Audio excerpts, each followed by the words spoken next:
What started as a simple act of pride turned into a story that shocked an entire community. A man wearing a bright red MAGA hat walked into a local cafe, but what happened next made headlines across the country. The ridicule, the deception, and the final twist left everyone stunned. Stay tuned, because you won't believe how this story ends.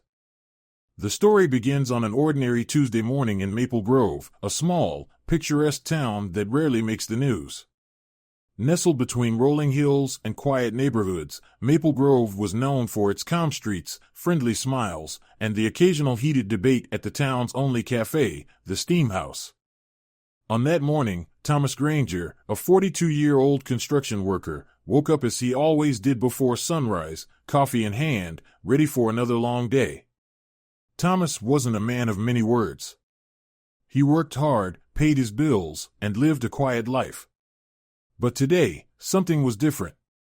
"I just wanted to wear my hat," Thomas would later tell reporters. "I didn't think anything of it." The hat he was referring to? A bright red Make America Great Again, MAGA, cap, crisp and unmistakable. Eyewitnesses say Thomas entered the Steam House at 7:15 a.m., just as the morning rush began. "I saw him come in," said Elena Martinez, a regular at the cafe. "I didn't think much about the hat at first. But then, people started whispering." The cafe was packed, businessmen buried in laptops, students sipping lattes, and retirees reading newspapers. Thomas ordered his usual black coffee, no sugar, and sat by the window. That's when the laughter began. At first, Thomas didn't notice the subtle chuckles from a nearby table, the looks, the shaking heads. But it grew louder. One man, identified later as Jake Rivers, a local real estate agent, walked up to Thomas with a grin on his face. "Nice hat," Jake said loudly, so everyone could hear. "I didn't know they still made those." Thomas looked up, confused. "Excuse me?" But Jake didn't stop there. He pulled out his phone, taking a quick picture of Thomas without asking. "Smile for the camera, bud. Let's show everyone what's going on in Maple Grove today." Within minutes, the photo was posted online. The caption? "This guy really thinks it's 2016. Unbelievable." By 8 a.m., the post had over 300 shares, and the ridicule began pouring in. Thomas didn't know about the post until hours later. He was back on the job site, where coworkers showed him the picture. "That's you, isn't it? They're calling you the MAGA man," said his friend, Dave Burns.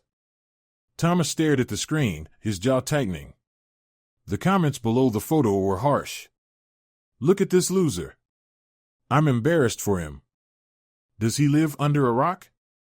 Bet he's still waiting for the wall to get built." Thomas didn't respond. Instead, he kept working. He told Dave, "Let them say what they want." But by evening, the post had gone viral. News outlets began picking it up. Thomas Granger, the quiet man from Maple Grove, had become an unwilling symbol of ridicule. As the online mockery grew, something unexpected happened. Thomas received a private message from a stranger. The message read, "I saw what they did to you. It's not right. Let's meet tomorrow. Cafe, 10 a.m. I'll explain." The sender? A woman named Rebecca Ellis, a journalist from out of town. The next day, Thomas returned to the Steam House, his MAGA hat in hand. Rebecca was already there, waiting. Rebecca slid her phone across the table. "Do you know why they targeted you, Thomas?" Thomas shook his head. "It wasn't about the hat," she said. "It was about the money." Thomas stared at her, stunned. Rebecca explained that Jake Rivers, the man who posted the photo, had been involved in an elaborate scheme. By humiliating Thomas and drawing attention to his post, Jake had been funneling traffic to his business page, a tactic to grow his real estate following. The more shares, the more clicks, and the more money Jake made. "You were used," Rebecca said softly. "They turned you into a punchline to profit off the hate." Thomas didn't say much to Rebecca that day.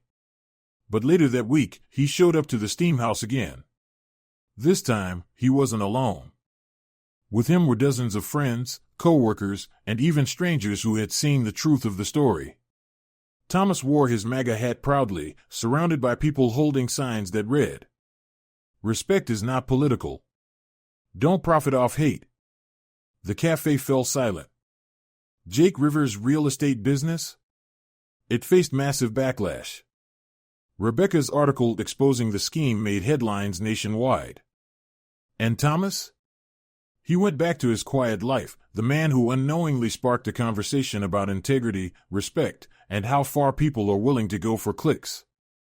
Sometimes, the loudest voices aren't always the ones worth listening to. Thomas Granger didn't ask for fame. He didn't ask to become a symbol. But in a world that thrives on division and mockery, his quiet strength spoke louder than words. And that, perhaps, is a lesson for us all. If you enjoyed this story, don't forget to like, subscribe, and hit the notification bell. Share your thoughts in the comments below. How would you have responded if you were Thomas? Until next time, stay curious and stay kind.